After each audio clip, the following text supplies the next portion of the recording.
It's now again. Welcome back to It's Now Again, the podcast where we explore mindfulness from a secular, evidence-based perspective. I'm your host, Jeremy West, and today we're discussing a topic that holds the power to heal deep wounds and transform our lives: forgiveness. Forgiveness is often misunderstood as condoning harmful behavior or forgetting the pain someone has caused us. But true forgiveness is about freeing ourselves from the heavy burden of resentment and anger, allowing us to move forward with a lighter heart. Today, we'll explore how mindfulness can support us in the process of forgiving both ourselves and others. Forgiveness is a complex and deeply personal process. It's not something that can be forced or rushed. It's a journey that unfolds over time, often in stages. At its core, forgiveness is about letting go. Letting go of the hurt, the anger, the desire for revenge, and the need to hold on to the past. When we forgive, we're not saying that what happened was okay or that we're willing to be hurt again.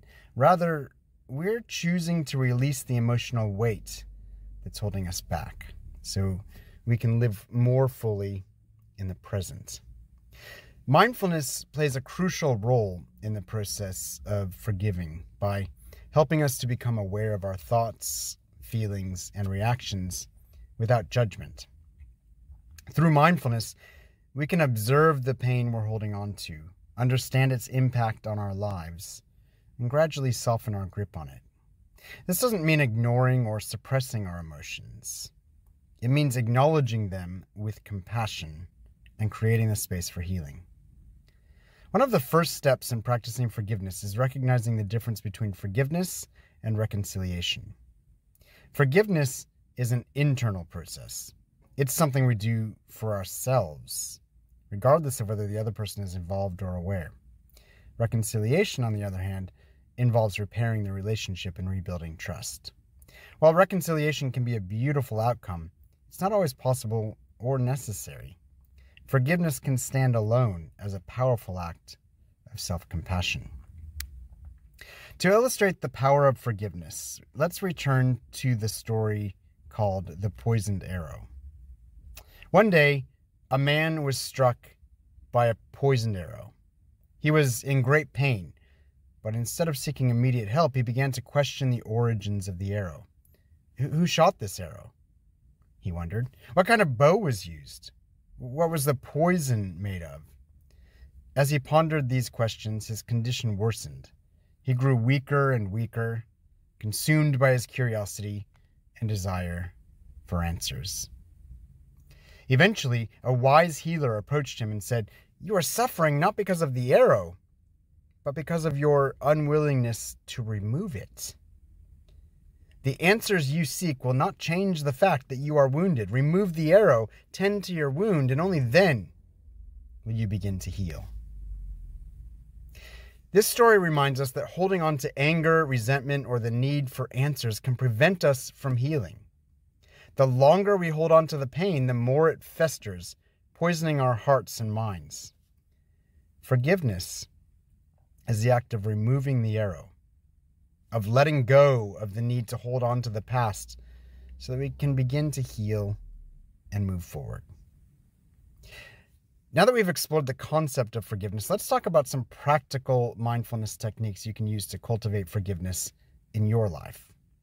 So number one, practice self-forgiveness.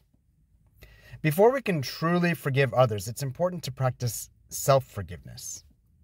We all make mistakes, and we all carry regrets. Mindfulness helps us recognize our humanity and the fact that we are all imperfect beings doing the best we can. When self-critical thoughts arise, pause and offer yourself compassion. Remind yourself that you deserve forgiveness just as much as anyone else. Number two, reflect on the impact of holding on. Take a moment to reflect on how holding on to anger or resentment is affecting your life. Is it causing you stress, anxiety, or pain? Is it preventing you from moving forward or from enjoying the present moment? By bringing mindful awareness to the impact of holding on, you can begin to see the value in letting go. Number 3, use a loving kindness meditation. Loving kindness meditation is a powerful tool for cultivating forgiveness. Start by sending loving kindness to yourself, repeating the phrases, may I be happy, may I be healthy, may I be safe, may I live with ease. Once you've established a sense of compassion for yourself, extend these wishes to the person you wish to forgive. May you be happy. May you be healthy. May you be safe. May you live with ease. This practice can help soften your heart and open the door to forgiveness. Now, on my Pay What You Want Patreon that I'll talk about at the end, I do have a meditation for loving kindness. Number 4, write a forgiveness letter. Writing can be a powerful way to process emotions and cultivate forgiveness. Consider writing a letter to the person you wish to forgive, expressing your feelings honestly. You don't have to send the letter. In fact, you may choose to keep it private. The act of writing can help you release the emotions you've been holding on to and bring clarity to your forgiveness process. Number 5, set an intention for forgiveness. Set an intention to embrace forgiveness in your life. You might frame this intention as a question. How many more ways can I continue to cultivate forgiveness with compassion and peace even more? Allow this intention to guide your actions and thoughts, keeping you grounded in the practice of forgiveness. Forgiveness is not a one-time event. It's a practice that we return to again and again. By embracing forgiveness, we free ourselves from the burdens of the past and open ourselves to the possibilities of the present. It's a gift we give to ourselves, a way to heal and move forward with a lighter heart. I wanted to just share one other thing, and that is something that I read somewhere that has stuck with me, and it really helps in the process of forgiveness, and that is to just assume everyone is doing the best that they can. If you had that person's genetics and all of their experiences, you would have done the same thing. That doesn't mean that you need to have them in your life. In fact, if their best is not good enough for you, then perhaps it's better that they are not in your life. But it also means you don't need to hold a grudge.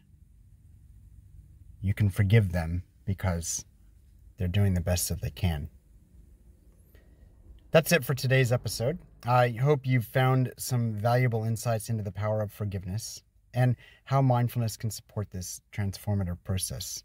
If you're interested in going deeper into your mindfulness practice, or you need personalized guidance in cultivating forgiveness, then go to jeremywest.net and book in a mindfulness strategy session with me. That's free, and it's just a way for us to together come up with a strategy on how you can be more mindful. You can also check out my new Pay What You Want Patreon at jeremywest.net, where you'll find a growing library of mindfulness practices, including guided meditations to support your journey of forgiveness.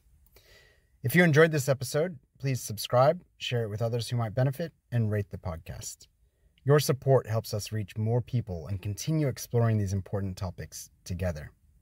Until next time, keep practicing, keep growing, and remember, it's now again